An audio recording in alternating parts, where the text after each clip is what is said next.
Hello everyone, it's Jamal Thomas. Welcome to the Progressive Soapbox. So let's talk some more about Jermey Corbyn. Momentum. Think of Momentum as a left-wing group that's supporting Jermey Corbyn. That's a militant arm of labor, if you could say that. I think that's probably the way I would describe it. But they call themselves Momentum. It's a left-wing group. That particular group has certain political objectives. Those political objectives align with Jermey Corbyn, and so they are enthusiastic in their support and defense of Jermey Corbyn. Now, Momentum has come out with a contract that they want other labor leaders to sign, other MPs to sign, if they're going to get elected, because they want them to essentially fall in line. Fall in line. We're sick of dealing with the Blairites. Fall in line. You guys have lost. You guys have failed. You guys have fucked up royally. Fall in line. That's the point. Now, I'm going to read this article, but I have to be honest. I ran into my own bias on this. Like, I hit it head on, because my first thought was like, fuck yes, enthusiastically, like an emancipated fuck yes, if that makes sense. Standing on a mountainside with nothing but ocean, screaming out, fuck yes, fuck yes. And then I thought to myself, well, wait a minute. When Norquist had that tax pledge that they wanted Republicans to sign, meaning we will not raise tax one iota, no matter what takes place, the world could fall apart, and we will not raise taxes. I thought that was the dumbest thing that I've ever heard of. But for this, I thought, fuck yes. I couldn't tell if that was my own bias or if there was more reasons to it. Let's take a look at this and let's talk about it after. Let's see. This is The Guardian. Momentum loyalty tests plan for would-be Labour MPs. Contenders asked to sign a contract to back Corbyn's objectives and party manifesto to win group support or party support. The manifesto thing to Americans is a little weird. So their manifesto is just their platform. These are the objectives that we are going to lay out, and these are objectives that we are going to accomplish. That's what it boils down to. You know, I often ask, what do you represent? Your manifesto is what you represent. What do you represent? What do you believe in? That's your manifesto. Oh, Picard down, get up. All right, let's keep going. Left-wing pressure groups Momentum is asking Labour parliamentarians contenders to sign a contract that ties them to the political objectives set out in the organization's constitution to secure its support in upcoming selection battles, the Observer has learned. Several contenders to be Labour candidates. I'm sorry, it's a weird way to try to read this. I'm looking at the other screen. In marginal seats are understood to have signed contracts. The 13-point political accord for Momentum-backed candidates asks candidates to work to ensure the Labour manifesto, subject to future policy developments, is fully implemented once Labour is in government. I love this. Assuming that Jermey Corbyn beat Theresa May, because right now he has been beating the stuffing out of Theresa May. Assuming this takes place, the government is in disarray. You have MPs resigning left and right from the Conservative Party. Can the government maintain itself? And if that government calls for an election, that government will lose. That government will fail. Jermey Corbyn will be the Prime Minister. Will you pledge to follow his suit and the objectives that he wants to attain? Included in signed contract is the commitment to revitalize the Labour Party by building on values, energy, and enthusiasm of Jermey Corbyn for Leader campaign. Some Labour MPs are known to be alarmed by the move, following an attempt by Labour activists to unseat the leader of Hargebury Council last month. Claire Klober fought off a challenge to win re-election to her ward, but it's seen as a warning to Momentum plans to support candidates that back Jermey Corbyn at all levels of the party. They were alarmed. I love it. One MP who asked to remain anonymous said it reflects a Stalinist approach to politics, the momentum would come up with such a contract for candidates. It has worrying implications for our democracy and could be MPs in Parliament who have signed away the right to independent judgment, he said. Now, let's look this part.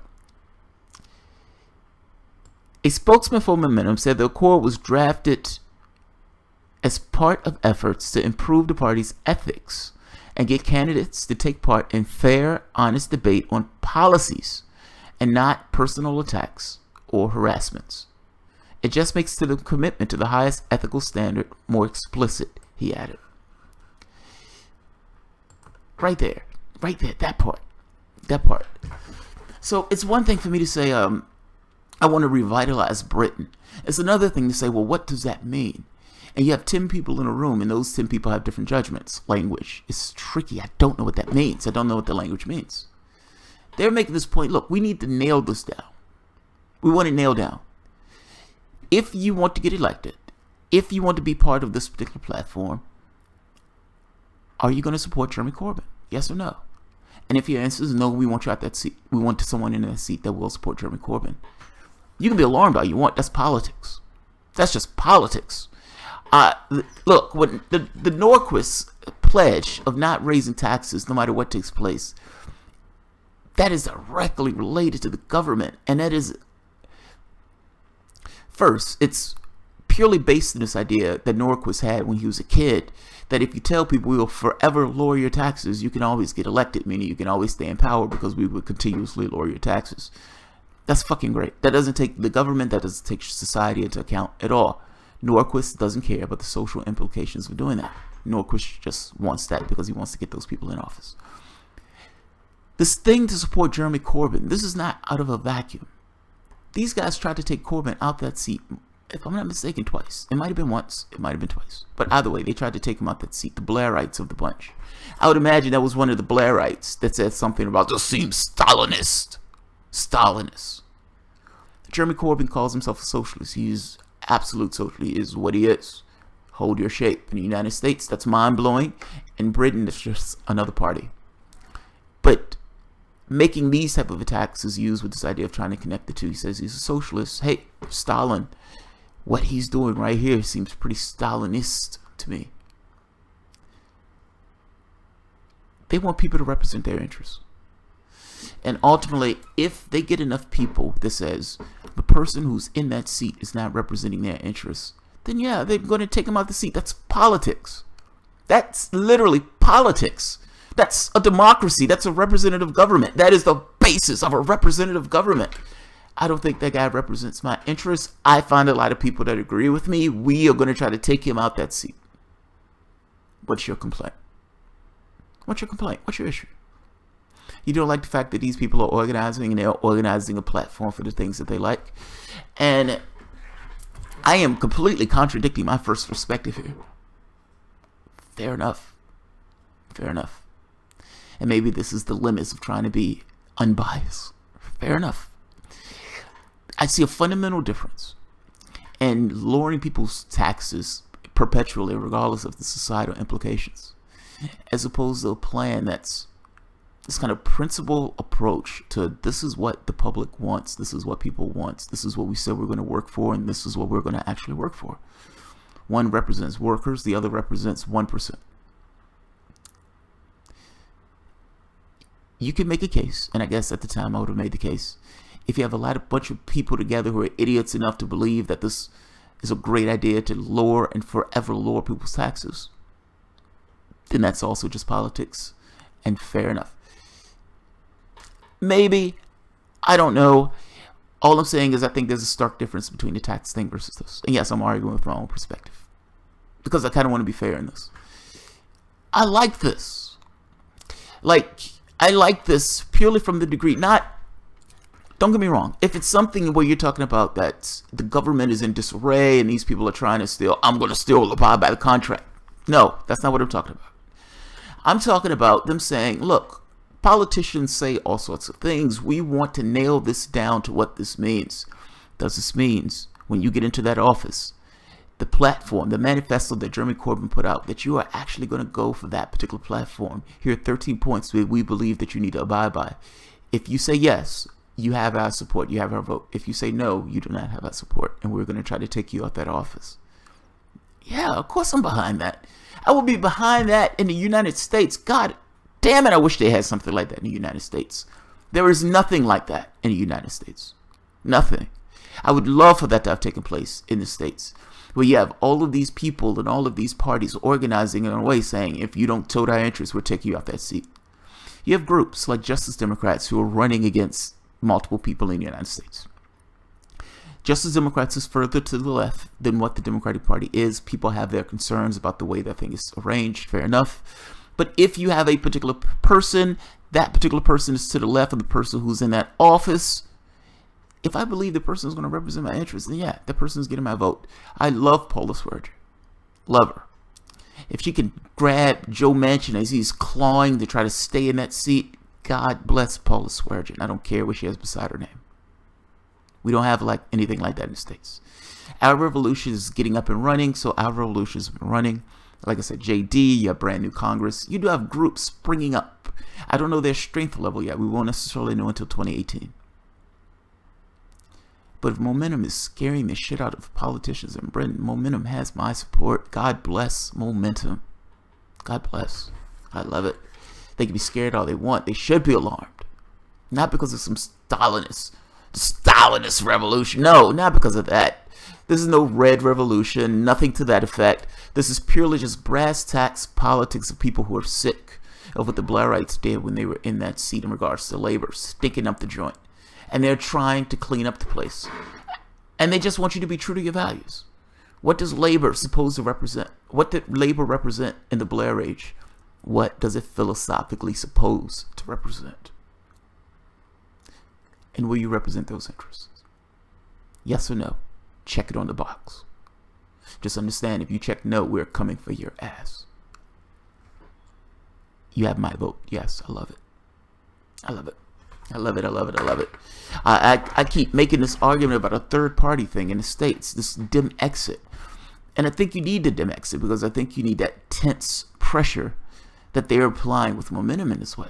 You could be grabbed and ripped out of your seats. You can be grabbed and ripped out of your seats. You may be putting your talons and claws into the seats trying to hold on, but you can be grabbed and ripped out of your seats. And the organizations that spring up in order to do it. Yeah, Jesus Christ, I can't talk. The organizations that spring up in order to do that. Yeah, I love it. I love it. They're complaining about the contract. I understand the complaint about the contract. The contract thing does make me a little But you must understand, from the public standpoint, the public is sick and tired of putting one politician in a particular seat. And once he's in that seat, he doesn't do what he said he was going to do. He lied. He used the language to obfuscate his intentions. And he did not represent the interests of the people who put him into the seat. So the novel strategy, the plan that the public has come up with at this point is they sign a contract. Get him to sign a contract. Put certain things down, nail those things down when language can't necessarily be used and obfuscated in the way that it's used in politics, and get him to sign it. If they don't sign it, clearly they're not representing his interests. If they sign it, great, the world is good. I'm okay with this. I'm okay with this. This doesn't kill me in the least. And my former self is calling my current self a hypocrite on this. But like I said, I do make a distinction between this greedy, selfish, self-interested plan of I'm just going to lower taxes in perpetuity so rich people can give us money, as opposed to how can we find a way to revitalize Britain, and in doing so with a perspective from a leftist perspective, meaning working for the 99%. Like, this is not working for 1% of the population. This is what can we do to represent the 99% in Britain. That's what's asked. They want these people nailed down. I don't blame them. This is purely a reaction from them failing and fucking up once they get in office. I don't blame them. Momentum, good job. I love it. come to America, do the same thing in America. Please. Please. Alright, I'll leave it at that. If you enjoy the content, feel free to share, like, subscribe, and of course, you can always support the Patreon. Thanks, guys.